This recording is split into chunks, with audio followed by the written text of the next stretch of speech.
नमस्कार दोस्तों, मैं दीपक कुमार स्वागत करता हूं आपका unique study circle bye Deepak Kumar channel पे। दोस्तों, अगर आप इस चैनल पर नए हैं तो चैनल को सब्सक्राइब जरूर करें, साथ ही बेल आइकन प्रेस करना बिल्कुल न भूलें, जिससे आने वाली हर वीडियो का नोटिफिकेशन दोस्तों आपको मिलता रहे। और दोस्तों, अब तक की सभी वीडियो आप हमारे चैनल की प्लेलिस्ट पर, जो पहली ही प्लेलिस्ट बनी हुई है दोस्तों, वहाँ पर जा करके देख सकते हैं। तो दोस्तों, जैसे कि आप सब जानते हैं, यहाँ पे हम पढ़ रहे हैं आर्ट्स सवाल मैथ दोस्तों, और फिलहाल दोस्तों हमारा टॉपिक चला हुआ है चक्रवर्ती ब्याज। और दोस्तों, अब तक देखिए हमने इसके सभी एग्जाम्पल कर लिया, इसमें कौन कौन से मेथड किस प्रकार के लगने वाले हैं, इन सभी पे लगभग दोस्तों हम क्या कर चुके हैं, चर्चा कर चुके हैं। तो दोस्तों देखिए, आज की क्लास जो होगी हमारे क्वेश्चन नंबर 21 से शुरू होगी। और दोस्तों, मैं उम्मीद करता हूँ कि अब तक की सभी वीडियो जो है आपने देख रखी हैं, ताकि इनमें लगने वाले जो फॉर्मूले, जो तरीके हैं दोस्तों, वो आपको बेहतर ढंग से पहले से ही पता हों। तो चलिए दोस्तों, देर न करते हैं, आज की वीडियो शुरू करते हैं। दोस्तों, यहाँ पे क्वेश्चन नंबर 21 में क्या कहा है कि किसी धन पर 10% वार्षिक दर से 2 वर्ष के चक्रवृद्धि ब्याज व साधारण ब्याज का अंतर कितना है दोस्तों, 65 रुपये है। तो वह धन क्या है? तो दोस्तों, हमने बड़े ही स्पष्ट तरीके से ये चीज़ें पढ़ी हैं कि 2 वर्ष के चक्रवृद्धि ब्याज और साधारण ब्याज का जब जब आपको अंतर दिया हो, तो दोस्तों 2 वर्ष के लिए आप एक अलग से ही फॉर्मूला याद रख लेते हैं अंतर के लिए, कि दोस्तों अंतर बराबर क्या, मूलधन गुणा दर का वर्ग बटे 100 की पावर 2। दोस्तों, इस फॉर्मूले से हमने आपको बताया है कि किस तरीके से अगर 2 वर्ष के साधारण ब्याज व चक्रवृद्धि ब्याज के अंतर की बात की जाए तो आप इसकी सहायता से अंतर निकाल सकते हैं। और दोस्तों, जैसे कि इसमें क्या पूछ लिया है, धन यानी कि मूलधन। तो दोस्तों, अगर हम चाहें तो मूलधन हम कैसे निकाल सकते हैं, बस इसको थोड़ा सा ठीक कर लेंगे। कैसे? मूलधन के लिए ये 100 इधर चला जाएगा दोस्तों, है ना, अंतर गुणा कितना, 100 की पावर 2, है ना दोस्तों, और बटे कितना, दर की पावर 2। तो चलिए दोस्तों, अब यहाँ पे वैल्यू पुट कर देते हैं। तो मूलधन है ना दोस्तों बराबर कितना दोस्तों, अंतर। अब बताइए अंतर कितना है, यहाँ पे 65 है। तो दोस्तों हमने यहाँ पे क्या लिखा, 65, और आगे क्या है दोस्तों, 100 की पावर 2 है। तो क्यों ना दोस्तों आप इसको 2 बार मल्टीप्लाई में लिख लें, 100 × 100, है ना। और दर की बात करें दोस्तों, दर कितनी है, 10। तो दोस्तों 10 का वर्ग कितना हो जाएगा, देखिए, है ना, दर कितनी है दोस्तों, 10 है, और 10 का वर्ग होगा तो दोस्तों कितना हो जाएगा, 100। अब बताइए दोस्तों, 100 से 100 कैंसिल, तो 65 × 100, तो दोस्तों कितना, 6500। तो कितना आसान सवाल था दोस्तों, और इस तरीके से इस क्वेश्चन का आंसर हुआ ए। और उम्मीद है दोस्तों क्वेश्चन आपको समझ में आया हो। बढ़ते हैं अगले सवाल पे दोस्तों। तो आइए दोस्तों इस सवाल को देखते हैं। देखिए इसमें क्या कहा है, कहा है दोस्तों, कितने समय में 800 रुपये 10% वार्षिक दर से चक्रवृद्धि मिश्रधन कितना दोस्तों, है ना, 926.10 हो जाएगा, जबकि ब्याज क्या है दोस्तों, छमाही है। तो दोस्तों बहुत ही सिंपल सी बात है, हमें समझ में आ रहा है कि हमें से ये क्या कहना चाह रहा है, कितने समय में, यानी कि हमें समय पूछना चाह रहा है 10% की क्या दोस्तों, दर से। तो दोस्तों जैसे कि आपको शुरुआत में ही पता है कि सबसे पहली ही वीडियो में हम इस बात पे चर्चा किए थे दोस्तों, कि हम किसी सवाल का समय और दर कैसे निकालेंगे। तो दोस्तों उसके लिए हमें करना क्या है, मूलधन और मिश्र धन का क्या बनाना है दोस्तों, अनुपात बनाना है। मूलधन का और मिश्र धन का क्या दोस्तों, अनुपात। अब देखिए दोस्तों, यहाँ पे भी हम ऐसा ही करने वाले हैं। हाँ दोस्तों, आपके दिमाग में एक बात जरूर और होगी, यहाँ पे छमाही है तो इसमें क्या फ़र्क होगा। खैर दोस्तों, पहले आप ये काम कर लें एक बार, फिर आगे बात करेंगे। तो दोस्तों देखिए, 800 रुपये हमारा क्या है, मूलधन है। तो दोस्तों हमारा मिश्रधन कितना है, 926.10। और जैसे कि आप जानते हैं, केवल यहाँ पे अगर 1 भी लिख लें, 0 ना भी लिखें, कोई फ़र्क नहीं पड़ने वाला। लेकिन दोस्तों जो अनुपात होते हैं उसमें पॉइंट नहीं होना चाहिए। तो दोस्तों अगर ये पॉइंट यहाँ से हटाया जाए, रिमूव करा जाए, तो दोस्तों 10 आ जाएगा। तो दोस्तों 10 की गुणा यहाँ पे कर दें आप, तो दोस्तों ये कितना हुआ, 8000, और दोस्तों अब ये हुआ 9261। उम्मीद है दोस्तों यहाँ तक आपको कोई दिक्कत नहीं होगी। और जैसे कि आप देख पा रहे हैं, ये अभी यहाँ से किसी से भी संख्या से, है ना, कैंसिल नहीं हो रहे। तो दोस्तों अब आपको बस इतना सा करना है कि ये कितनी पावर है। तो दोस्तों अगर गौर से देखिएगा तो ये 20 की पावर 3 है ना दोस्तों, 20 की पावर क्या है, 3 है, और जबकि ये दोस्तों क्या है, 21 की पावर 3 है। उम्मीद है दोस्तों आप ये बड़ी आसानी से समझ सकते हैं कि ये 21 का घन होगा दोस्तों, है ना, 1 है आखिर में तो 1 होगा, और ये 2 का घन 8, जबकि 3 का घन 27 से क्या है दोस्तों, छोटा ही है। तो दोस्तों 2 का ही यहाँ पे लिया जाएगा अंक। तो दोस्तों इस तरीके से 20 की पावर 3, यहाँ 21 की पावर 3। और दोस्तों जो मैंने घनमूल लेने का भी तरीका आपको बताया है, उसकी वीडियो आर्मी स्पेशल बेंच में आपको आराम से मिल जाएंगे दोस्तों, है ना। आर्मी स्पेशल बेंच जो हमारा है उसमें वीडियो नंबर 6 से लेकर दोस्तों 12 तक, है ना, वर्गमूल, घनमूल, है ना, इनके वर्ग और दोस्तों इन के वर्गमूल निकालना, घन और घनमूल निकालना ही हमने वहाँ पे सिखाया है। तो दोस्तों अगर यहाँ पे आप ध्यान से देखें तो ये जो पावर्स हैं यही हमें क्या बताती है, समय को बताती हैं। और दोस्तों रही बात किसी की को लेकर दर के कन्फ्यूजन की, तो दोस्तों अगर आप चाहें तो यहाँ पे दर को भी है ना अपने क्वेश्चन को जाँच भी कर सकते हैं कि भाई अगर कोई चीज़ 20 थी तो वो कितनी हो जाएगी, 21 है ना। पावर तो आपने बना ली, यानी कि एक साल में अगर कोई चीज़ 20 थी तो 21 हुई, तो कितने का ब्याज लगा, 1 का। तो दोस्तों 1 का ब्याज लगा किस पे, 20 पे। और प्रतिशत निकालने के लिए दोस्तों आप क्या कर सकते हैं दोस्तों, है ना, 100 से क्या कर सकते हैं दोस्तों, गुणा कर सकते हैं। और दोस्तों 20 पंजे कितना, 100। और दोस्तों ये जो आई है वो किसकी आई है, छमाही की दर आई है। तो दोस्तों इसलिए सालाना की दर, क्योंकि हम छमाही की दर को पहले क्या रखते हैं, आधा। तो दोस्तों अगर वापस आप दुगना करोगे तो वापस आपको क्या मिल जाएगा, 10%। खैर दोस्तों ये तो सिर्फ मैंने आपको क्रॉस चेक करने के लिए बताया, इसमें कन्फ्यूज बिल्कुल ना हो। यहाँ पे समय कितना है दोस्तों, 3। तो दोस्तों यहाँ पे सिंपली क्या होना चाहिए, 3 वर्ष, है ना। कितने होने चाहिए, 3 वर्ष। लेकिन दोस्तों ऐसा बिल्कुल नहीं होगा। क्यों नहीं होगा, क्योंकि दोस्तों यहाँ पे क्या है, छमाही है। यानी कि दोस्तों ये 3 वर्ष ना होकर के 3 क्या है, यहाँ पे छमाही है दोस्तों। क्या है, 3 छमाही। और एक छमाही कितने की होती है, 6 महीने की। तो 3 छमाही का मतलब क्या होगा दोस्तों, 1.5 वर्ष।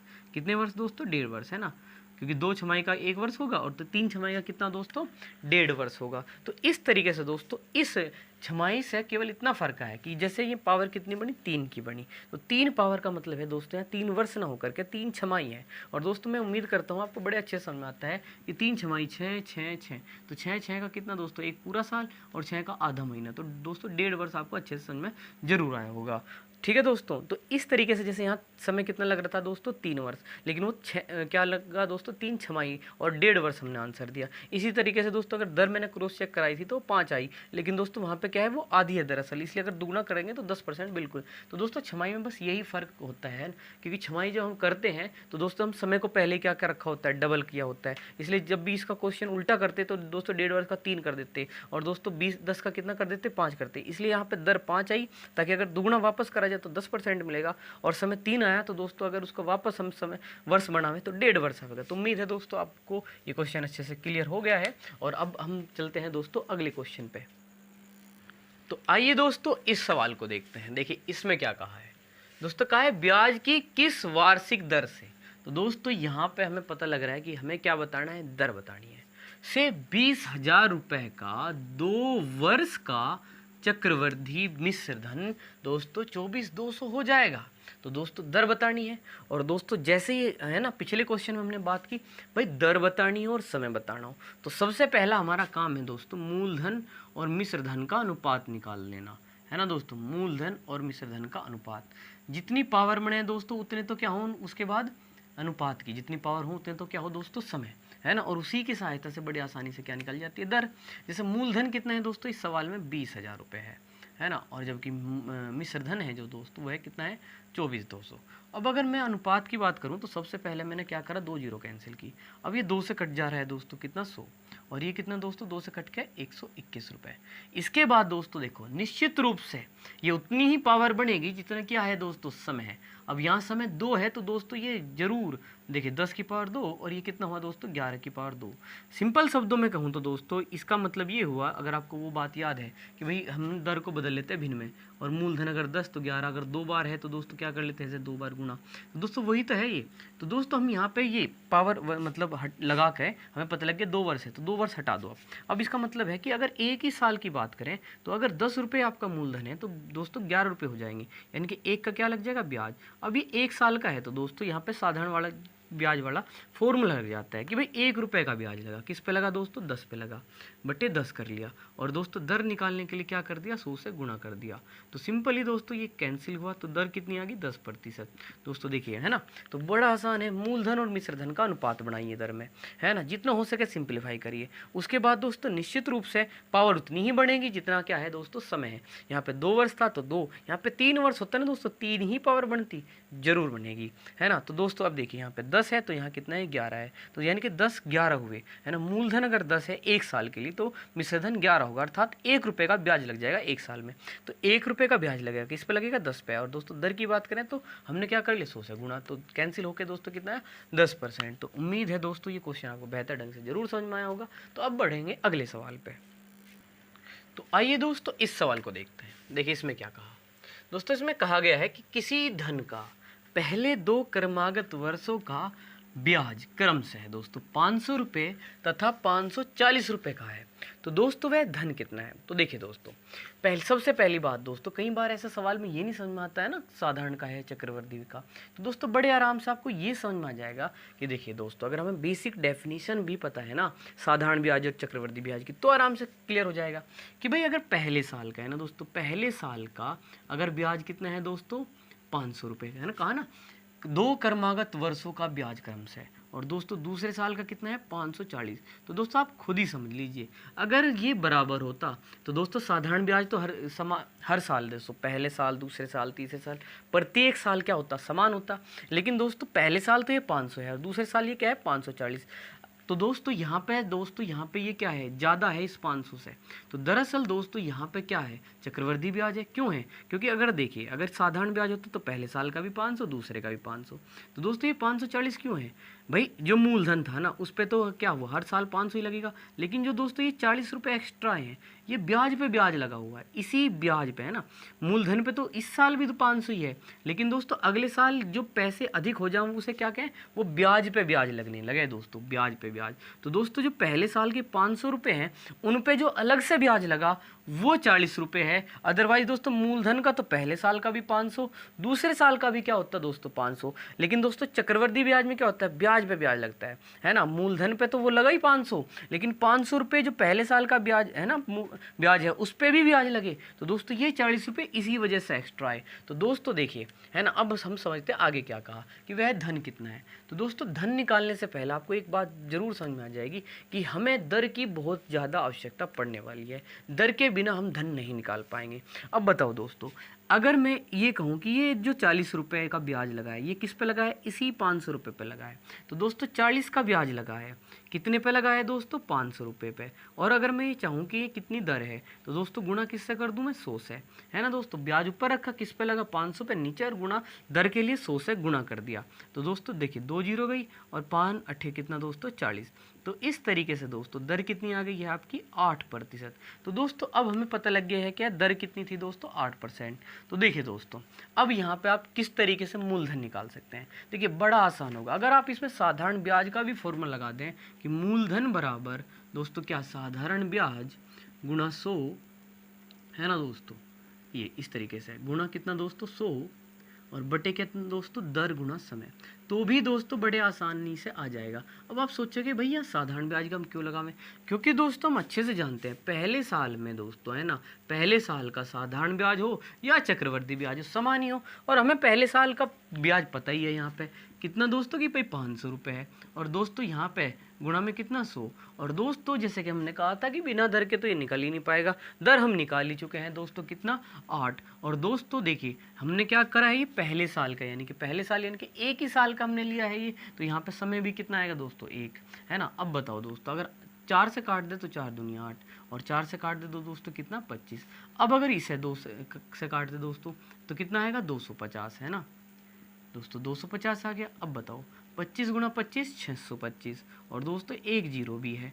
तो दोस्तों मूलधन कितना आ गया है आपका, बड़े अच्छे से आपको समझ में जरूर आया होगा दोस्तों, कितना 6250। तो दोस्तों देखिए कितना आसान था, केवल इतना समझना था भाई पहले साल अगर 500 रुपये का ब्याज है, दूसरा 540 क्यों है, क्योंकि यहाँ 40 रुपये ब्याज पे ब्याज है। तो ये 40 एक्स्ट्रा क्यों थे दोस्तों, क्योंकि ये ब्याज का ब्याज था, तो ये ब्याज और ये इस पे लगे हैं ही। तो 40 रुपये का ब्याज जो है 500 पे लगा है, तो दर क्या रही होगी गुणा 100 से कर दिया, और यहाँ पे दर निकाल गई दोस्तों। दर निकलते ही दोस्तों है ना पहले साल का, तो दोस्तों इस पहले साल के ब्याज की सहायता से हमने मूलधन निकाल दिया, साधारण ब्याज वाला सिंपल सा फॉर्मूला लगा दिया, साधारण ब्याज गुणा 100 दर गुणा समय, 500 गुणा 100 8 गुणा 1। तो दोस्तों कितना आ गया आपका 6250। और उम्मीद है दोस्तों आपको अच्छे से सवाल क्लियर है। तो बढ़ते हैं अगले सवाल पे।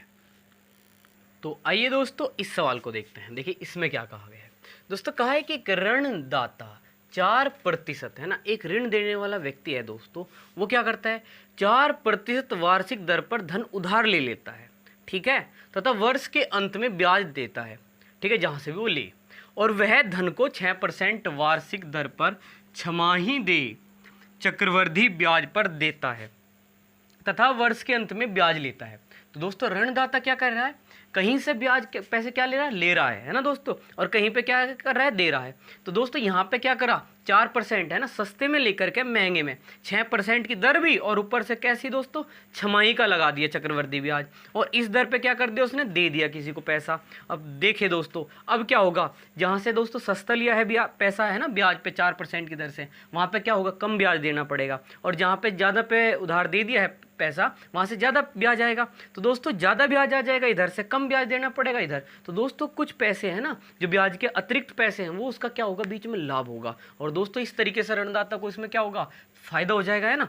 किसी से पैसा उधार लेके कम में और किसी को ज़्यादा में दे दिया, और बीच में दोस्तों क्या कर लिया, एक्स्ट्रा पैसे है ना, जो भी ब्याज एक्स्ट्रा मिला वो क्या कर लिया दोस्तों, उसका लाभ हो गया। तो देखिए दोस्तों आगे क्या कहा, वह धन को 6% वार्षिक दर पर छमाही चक्रवृद्धि ब्याज पर देता है, वर्ष के अंत में ब्याज लेता है। इस प्रकार एक वर्ष में उसे 104.50 रुपए का क्या हो गया दोस्तों, लाभ। तो समझ पा रहे हैं दोस्तों, इसका ब्याज और इसका ब्याज का जो अंतर है वही क्या है दोस्तों, ये लाभ है या नहीं है ना। इसने 4% पे लिया और 6% पे किसी को दे दिया। तो दोस्तों अगर मोटी मोटी बात होती तो मैं कह देता कि 2% का जो ब्याज है दोस्तों, लेकिन कहाँ बदल गई बात, क्योंकि दोस्तों इसका ब्याज 6% वाले का कैसा है, छमाही है, और ऊपर से कैसा है दोस्तों, चक्रवृद्धि ब्याज है। तो दोस्तों इसे कैलकुलेट ही करना पड़ेगा कि 6% यानी कि 2% से भी ज़्यादा ब्याज बैठ जाएगा इसका एक्स्ट्रा। तो खैर दोस्तों अब देखिए, ये तो है दोस्तों क्या 4%, और बात कब की हो रही दोस्तों, वर्ष के अंत की। वर्ष का अंत मतलब एक वर्ष की। तो दोस्तों एक साल में 4% का तो कुछ नहीं फर्क पड़ेगा, लेकिन दोस्तों जो छमाही है ना, उसका हिसाब किताब बदल जाएगा। तो देखिए दोस्तों आगे क्या कहा, वह कितना धन है। तो दोस्तों ने धन पूछा, ठीक है, तो हम क्या करेंगे दोस्तों, हम यहाँ पे धन को ही मान लेंगे, और दोस्तों उस धन पे अप्लाई करेंगे ये सारे रूल्स, और वहाँ से ये देखेंगे दोस्तों धन को क्या मान लेंगे, 100 मान लेंगे, है ना। और 100 के हिसाब से देखेंगे कि इस ऋणदाता को कितना फ़ायदा होगा। तो दोस्तों जो हमारा लाभ आएगा और इसका लाभ, दोनों को क्या कर देंगे दोस्तों, इक्वल रख देंगे, और दोस्तों वहाँ से एक का मान निकाल लेंगे एक एक नियम के हिसाब से। और फिर दोस्तों हम क्या करने वाले, धन को 100 मानने वाले और गुणा कर देंगे 100 से, तो दोस्तों हमारा धन आ जाएगा यहाँ पे। तो चलिए दोस्तों शुरू करते हैं। तो जैसा कि दोस्तों मैंने बताया कि आपको क्या कर लेना है, मान लेना है धन कितना है दोस्तों, 100 रुपये। दोस्तों कितना, 100 रुपये, क्लियर। तो दोस्तों अब देखिए, अब ऋणदाता ने क्या करा, 100 रुपये कहीं से लिए और 4% वार्षिक दर पर उधार लिया उसने। तो दोस्तों 4% की दर से एक वर्ष में उसे कितना ब्याज लगेगा दोस्तों, बताओ, 100 का 4%, और दोस्तों वो भी कितने साल का, एक साल का, कुछ फर्क ही नहीं आना, 100 कट गया दोस्तों कितना, तो 4 रुपये का क्या लगेगा दोस्तों, उसका ब्याज देना पड़ेगा, 4 रुपये देना पड़ेगा केवल। और दोस्तों जहाँ उसने 100 रुपये ब्याज दे दिया है ना दोस्तों, और वो भी किस दर से दोस्तों, 6%, और वैसे भी कैसे, छमाही के दर से। तो दोस्तों छमाही में क्या करते हैं, दर का तो कर देते हैं आधा, तो 6 का आधा कितना हो गया दोस्तों, 3%, और दोस्तों समय एक साल का कर देंगे दुगुना, तो दोस्तों समय कितना लिया जाएगा, 2। तो दोस्तों इस तरीके से है ना, एक साल का 2 छमाही बन गया, और अब 2 साल वाला अनुपात लेंगे हम इसे निकालने के लिए, 2:1, और दोस्तों 6 का दर कितनी होगी, 3%। तो बताओ दोस्तों 100 का 3% कितना, सीधे सीधे 3 आ जाएगा, है ना। 100 का 3% दोस्तों, ये तो बड़ा आसान है ना, 100 का 3% कितना, 3 का 3, और दोस्तों आगे क्या, 3 का 3%, 3 का कितना, 3%। तो दोस्तों बताओ 3 तिये 9, और बटे कितना, 100, तो पॉइंट कितना जाए, 0.09 है ना। तो दोस्तों 0.09 ये आ गया। अब देखिए दोस्तों आगे की बात आप जानते ही हैं, है ना, क्या करेंगे, यहाँ पे 3 दूनी 6, और दोस्तों ये कितना, 0.09, तो यहाँ से ब्याज कितना है दोस्तों, 6.09 आया। अब बताओ दोस्तों, है ना, अब बताइए क्या फ़ायदा हुआ उससे, बिल्कुल बड़े आराम से समझ में आ रहा होगा आपको, है ना। भाई 100 रुपये तो उसे वही उसके भी लौटाने पड़ेंगे, है ना। 100 रुपये जहाँ से लिए थे, और उसे कितने रुपए का ब्याज देना पड़ेगा, 4 रुपये का। 100 रुपये तो दोस्तों ये लौटा ही देगा, लेकिन दोस्तों वहाँ पे ब्याज कितना देगा, 4 का, जबकि उसने ले कितना लिया, छमाही के हिसाब से दोस्तों 6.09 का, 100 रुपये पे उसने 6.09 रुपये का ब्याज ले लिया। तो दोस्तों सारे लेन देन में उससे क्या फ़ायदा हुआ दोस्तों, 2.09 रुपये का उसे लाभ हो चुका है दोस्तों। यहाँ पे 2.09 का, समझ रहे हैं आप, 6 में से अगर आप 4 घटा रहे हैं तो दोस्तों कितना आ रहा है ना, 2.09। यही उसका क्या है दोस्तों, लाभ, क्योंकि कहीं से 100 रुपये लिए, है ना, कहीं से 100 रुपये लिए, और दोस्तों 4% का ब्याज भी देना ही पड़ेगा, 100 और 104 रुपये तो वहाँ चले जाएंगे, और 100 रुपये और 6.09, तो दोस्तों 100 गए और 6.09 में से 4 भी गए, तो दोस्तों बचेगा उसके पास लाभ के रूप में केवल 2.09 रुपये। कब, जब धन कितना लिया था दोस्तों, कितने रुपए का लेन देन कर रहा वो, 100 रुपये का, तो दोस्तों तब उसे लाभ है 2.09। लेकिन दोस्तों सवाल में कहा गया वास्तविक लाभ कितना है, 104.50, 104.50 रुपये का लाभ। तो दोस्तों अब बताओ, खैर ये जीरो लगावे ना लगावे कोई फ़र्क नहीं पड़ेगा। तो अब देखो दोस्तों, इसे भेज दो बटे मार, लगाना चाहो लगाओ, कोई बात नहीं। तो दोस्तों एक का मान कितना आ गया, 10 है ना, 104.50 बटे में दोस्तों कितना 2.09। तो सबसे पहले दोस्तों क्या कर लो, 2 पॉइंट यहाँ 2 पॉइंट यहाँ कैंसिल कर दो। अब देखो दोस्तों 9 पंजे 45, बड़े आराम से समझ में आ रहा होगा दोस्तों, 5 बढ़ गया और ये एक जीरो बच गई, तो दोस्तों 50, यानी कि आपका जो एक है दोस्तों वह किसके बराबर आ गया 50 के। अब दोस्तों आपको क्या निकालना, अपना मूलधन, और मूलधन कितना मान रखा आपने 100। तो दोस्तों एक कितने के बराबर आ गया 50 के, तो 100 कितने के बराबर आएगा दोस्तों, 100 से गुणा कर दो, 100 गुणा 50, तो दोस्तों कितना 5000, दोस्तों कितना 5000। और उम्मीद है दोस्तों ये बात आपको बड़े अच्छे से समझ में आई होगी। कितना प्यारा सा सवाल था दोस्तों। तो दोस्तों उम्मीद करते हैं आपको क्वेश्चन जरूर समझ में आया हो। अब बढ़ते हैं अगले सवाल पे। तो आइए दोस्तों इस सवाल को देखते हैं। इस सवाल में क्या कहा है दोस्तों, कहा है कि एक व्यक्ति ने 4000 रुपये चक्रवृद्धि ब्याज पर 7.5% वार्षिक दर पर उधार लिए। यदि प्रत्येक वर्ष के अंत में 1500 रुपये नगद दे तो ऐसी 3 किस्तें देने के बाद उसे कितना धन और देना होगा। तो दोस्तों देखिए यहाँ पे बहुत ही सिंपल सी बात आपको कही गई है कि एक व्यक्ति ने मूलधन कितना 4000 रुपये, है ना दोस्तों, और दर बता दी है दोस्तों, है ना कितनी 7.5% दोस्तों, ये है ना, से पैसे उधार लिए और हर साल क्या कर रहा है दोस्तों 1500 रुपये दे रहा है, हर साल 1500 रुपये वो दे रहा है। तो दोस्तों इस तरीके से उसने कितने किस्तें दी, 3 किस्तें। तो दोस्तों देखिए यहाँ पे हम चक्रवृद्धि ब्याज 3 साल के नहीं निकाल ले, है ना, फिर दोस्तों उसकी किस्तों का हिसाब निकाल ले, है ना, अलग अलग। उससे बेहतर है दोस्तों हम हर साल का, है ना, फैसला ही करते चलते हैं। कैसे, क्या कहना चाह रहा हूँ दोस्तों मैं, देखिए पहले साल का अलग हिसाब निकालते हैं, फिर दूसरे साल का निकालते हैं, फिर तीसरे साल का। कैसे दोस्तों, पहले साल उस पर ब्याज देखते हैं कितना होगा, उसका मूलधन कितना है दोस्तों 4000। अच्छा दोस्तों दर %, तो दोस्तों जो दर है ना, आप एक काम करो इसको फ्रैक्शन में बदल दो, 7.5 बट्टे कितना दोस्तों 100, है ना, परसेंटेज को पॉइंट हटाओ दोस्तों 0, 25 थी 75, है ना, और 25 के 100। तो दोस्तों 3/40 कितना आ गया 3/40, यानी कि अगर किसी चीज़ में 3/40 से गुणा करेंगे तो उसका 7.5% आ जाएगा दोस्तों। ठीक है, तो देखिए दोस्तों मूलधन कितना 4000। अब अगर मैं उसका पहले साल का ब्याज निकाल दूँ दोस्तों, ब्याज निकाल दूँ, है ना, तो देखिए 4000 गुणा दोस्तों 7.5% को मैं पहले सिंप्लीफाई कर चुका, तो 3/40। और दोस्तों क्योंकि एक ही साल है, अगर गुणा करोगे एक साल से तो कोई फ़र्क नहीं आएगा। तो दोस्तों एक जीरो कैंसिल, और दोस्तों कितना 4 से कट के 100, तो 100 गुणा 3, तो दोस्तों ब्याज कितना आ गया 300 रुपये। क्या आप ये बात समझ पा रहे हैं। तो दोस्तों 4000 रुपये का तो क्या है उसका मूलधन, उसने उधार लिया था, एक पहले साल उस पर 300 रुपये का ब्याज लग जाएगा। तो दोस्तों जब वो 1500 रुपये अपने देने जाएगा तो 4000 रुपये तो वो क्या मूलधन और 300 रुपये दोस्तों क्या ब्याज। इस तरीके से वो 4300 रुपये उसके बैठे होंगे, है ना।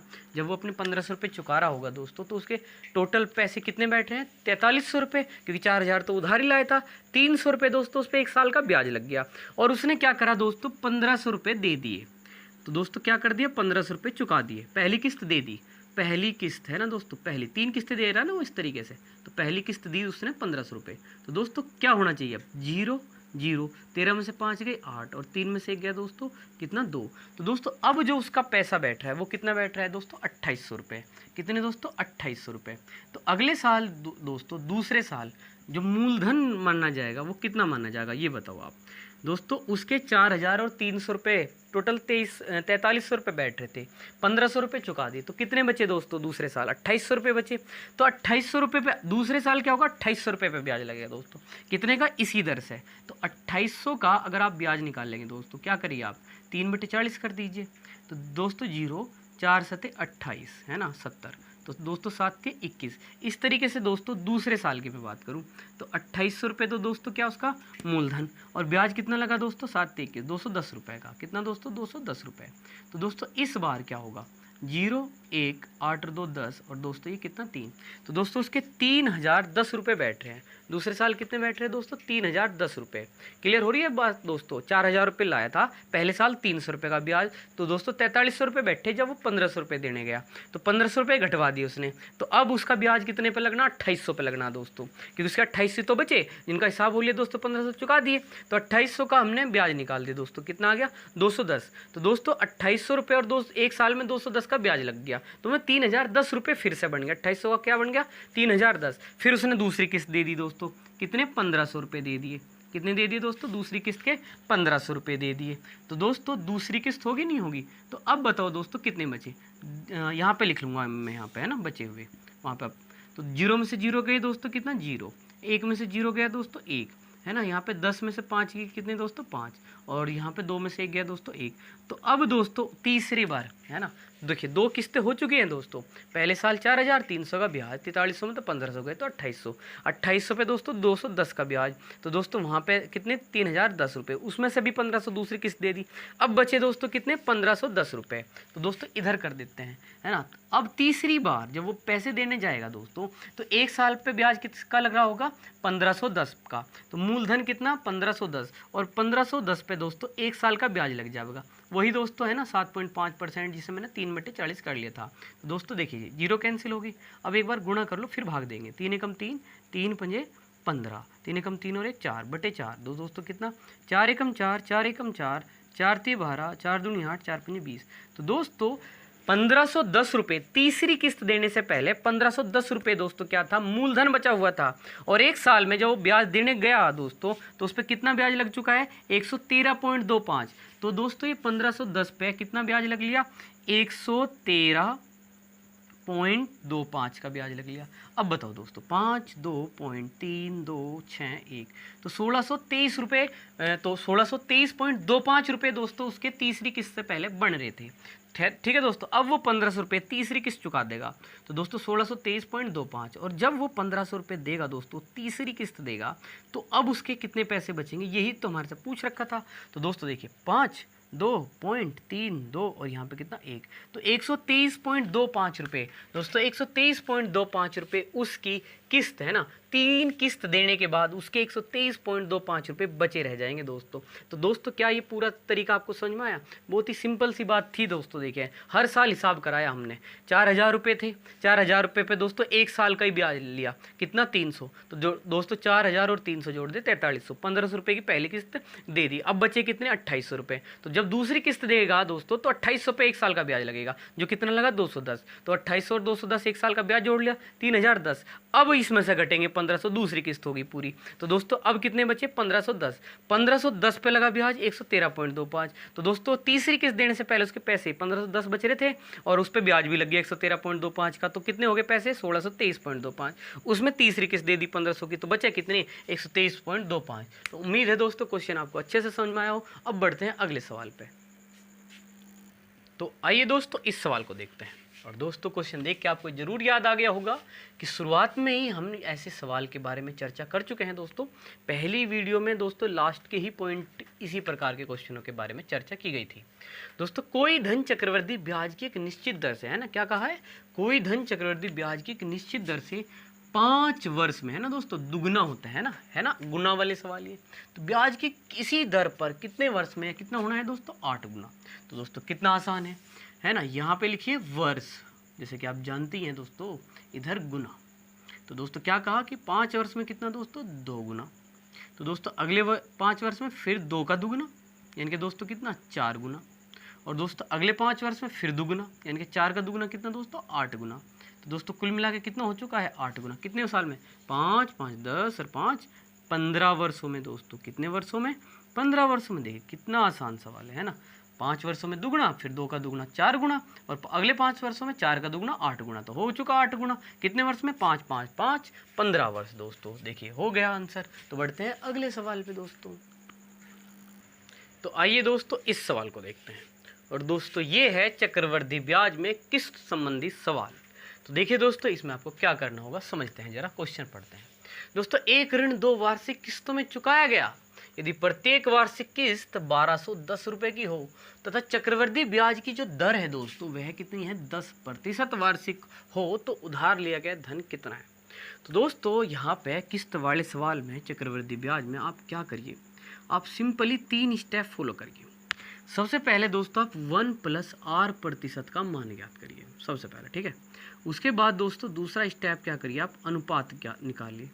और दोस्तों कैसे अनुपात बनाएं ये हम सिखाएंगे, अभी सीखेंगे इसको दोस्तों, है ना, वो भी सीख लेंगे। उसके बाद दोस्तों जो फॉर्मूला बनेगा हमारा किस्त का, वो बनेगा किस्त बराबर मूलधन गुणा बड़ा अनुपात। ठीक है दोस्तों, जो भी अनुपात आएगा दोस्तों बड़ा अनुपात बटे अनुपात का योग, अनुपात का दोस्तों क्या योग, और दोस्तों गुणा 1 + r% का मान। दोस्तों 1 प्लस आर प्रतिशत का मान क्या करना है दोस्तों, गुणा में लिख देना है। तो दोस्तों बस सिंपली ये स्टेप आपको क्या करने हैं, फॉलो करने हैं। तो चलिए दोस्तों देखते हैं। तो दोस्तों सबसे पहले क्या, 1 प्लस आर परसेंट, आर कितना, दर, आर का मतलब क्या है दोस्तों, दर है ना, चाहे इसे ऐसे लिख लो, 1 प्लस दर प्रतिशत का मान दोस्तों, दर प्रतिशत। तो दर कितनी है, 10। तो सबसे पहले स्टेप दोस्तों 1 प्लस 10 प्रतिशत का मान। तो दोस्तों चलिए निकालते हैं, 1 प्लस 10 प्रतिशत को बटे में 100 लिख लीजिए, 0 को कैंसिल करिए, 10 एकम 10 और एक क्या दोस्तों, 11/10। ठीक है दोस्तों, 11/10।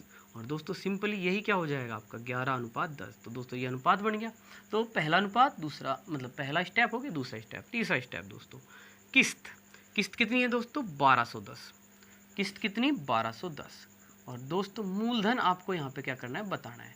मूलधन आपको दोस्तों क्या करना है, बताना है, गुणा बड़ा अनुपात, दोनों में 11-10 में कौन बड़ा, 11। दोस्तों दोनों अनुपात का योग 11 और 10 का योग कितना, 21, गुणा दोस्तों क्या, 1 plus are percent, 1 plus are percent का मान बताओ, यही तो है पहले वाला, यानी कि दोस्तों कितना, 11/10। उम्मीद है दोस्तों इतनी बात आपको समझ में आ रही है। अब बताओ दोस्तों, अगर मैं उम्मीद करता हूँ दोस्तों आपको ये बात जरूर समझ में आ रही होगी। तो दोस्तों 1210, देखिए 21 और 10 क्या जाएंगे, है ना, भाग वाले दोनों, ऊपर गुणा में, 21 गुणा 10, और दोस्तों वो दोनों है ना 11 गुणा 11, कहाँ, बटे में, और इस तरीके से हमारा क्या आ जाएगा, मूलधन। अब बताओ दोस्तों 11, 11 एकम 11, 11 एकम 11, 110 बार गया, और ये दोस्तों कितना, 10। तो 10, 21 और 10 की गुणा, दोस्तों कितना हो जाएगा बताओ, 21 और 10 गुणा 10 यानी कि 100, यानी कि दोस्तों कितना, 2100 रुपये।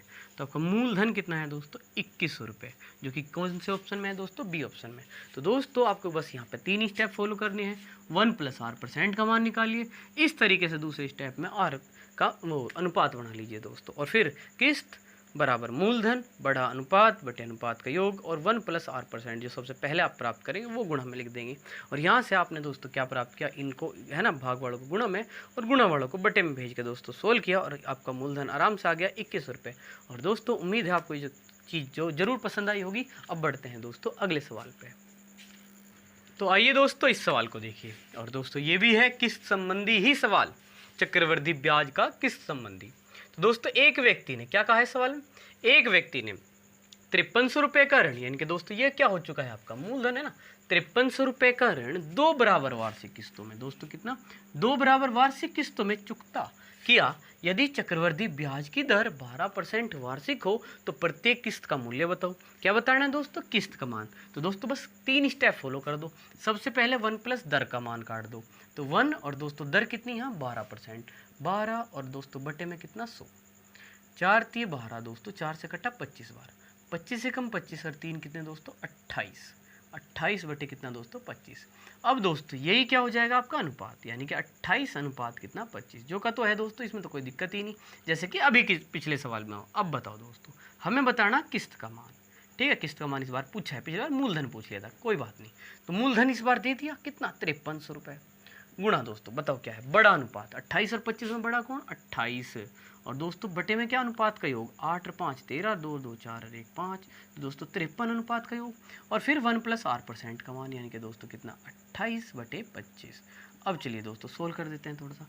53 से कितनी बार गया, 100 बार है ना, और 28 से कितनी बार जा रहा है दोस्तों ये, है ना, कितनी बार जाएगा, 25 से दोस्तों 4 बार। तो चलिए दोस्तों अब इसको बस सिंप्लीफाई करना है।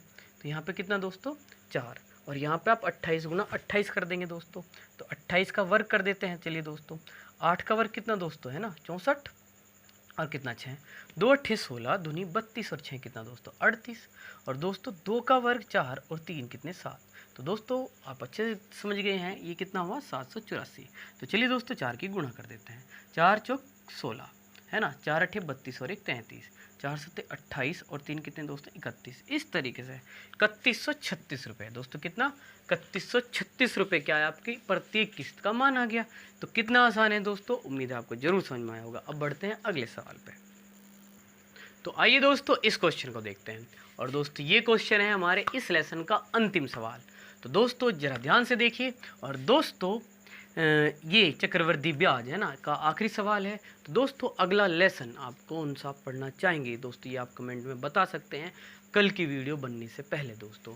तो उम्मीद है दोस्तों आप ज़रूर ये बता सकते हैं, वरना दोस्तों हम अपने ही हिसाब से है ना, अपनी सुविधा के हिसाब से या आपकी सुविधा के हिसाब से समझ के देख लेंगे कि कौन सा लेसन सही रहेगा। तो दोस्तों फिलहाल यहाँ पे देखते हैं। तो दोस्तों यहाँ पे क्या कहा गया है कि 2 वर्ष बाद दे 1690 रुपये का 4% की वार्षिक दर से वर्तमान मूल्य क्या है। तो दोस्तों देखिए 2 वर्ष बाद दे, यानी कि 2 वर्ष बाद अगर आप 1690 रुपये किसी को दें तो दोस्तों उसका वर्तमान मूल्य क्या है, यानी कि अगर आपने कुछ पैसा लिया है ना और उसका आपके 1690 रुपये चुका रहे हो तो इसका मतलब ये मिश्र धन है दोस्तों, साफ साफ है ना। और वर्तमान मूल्य का मतलब क्या, मूलधन जानना चाह रहा है। क्या दोस्तों, मूलधन जानना चाह रहा है।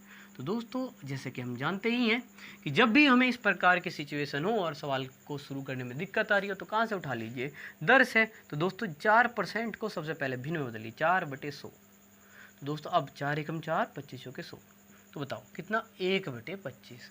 तो दोस्तों ये कितना हमारा क्या मान लीजिए, मूलधन। और इसका मतलब क्या, ये क्या, ब्याज। और इसका मतलब मिश्र धन कितना दोस्तों, 25 रुपये पे एक का ब्याज, यानी कि 26 रुपये। अब क्या करिए दोस्तों, मूलधन और यहाँ पे दोस्तों क्या, मिश्र धन, ऐसे लिखिएगा।